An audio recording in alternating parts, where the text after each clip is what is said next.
Posible naman daw na nakikipag-usap na ang gobyerno ng Pilipinas sa International Criminal Court o ICC tungkol sa investigasyon ng war on drugs. Ayon po sa isang abogado, iginiit naman ni Senator Bato de la Rosa na posibleng mauwi sa constitutional crisis ang panghihimasok raw ng ICC sa ating bansa. Yan ang pampagising na balita ni Mean Los Baños. ICC? ICC, Masakir dito, masakir doon. Pati yung Amerikano, ilang pinatay. Ano mang ginawa ninyong mga ICC kayo? Mga karaming injustice, karaming violence. Senseless. Yan ang bagong patutsada ni dating Pangulong Rodrigo Duterte laban sa International Criminal Court nang mag-guest siya sa Basta Dabawenyo YouTube channel ng kaniyang anak na si Davao City Mayor Baste Duterte. Muling iginiit ng dating Pangulo na walang kapangyarihan ng ICC para makialam sa investigasyon ng extrajudicial killing sa bansa noong kasagsagan ng drug war. Ng ICC na yan, I do not recognize that. Yan ang tanong ko muna is jurisdiction. Correct. Abogado ako jurisdiction.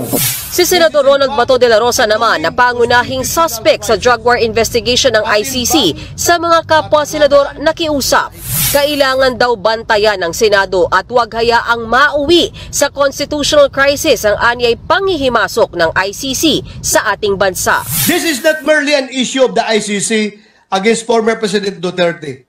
This is in fact a looming constitutional crisis. Nanawagan din si De La Rosa kay Pangulong Bongbong Marcos na panindigan ang kanyang mga naunang pahayag na hindi kikilalanin at hindi makikipagtulungan ng Pilipinas sa ICC. Tinuna naman ng senador ang tila pag-iba ng tono ni Solicitor General Menardo Guevara at Justice Secretary Boying Rimulya pagdating sa ICC. Sinabi kamakailan ni Guevara na hindi mapipigilan ng gobyerno ng Pilipinas ang ICC prosecutor na hingan ng panayam ang mga persons of interest sa drug war. Habang si Rimulya, sinabing hindi trabaho ng DOJ na harangin ng anumang hakbang ng Interpol.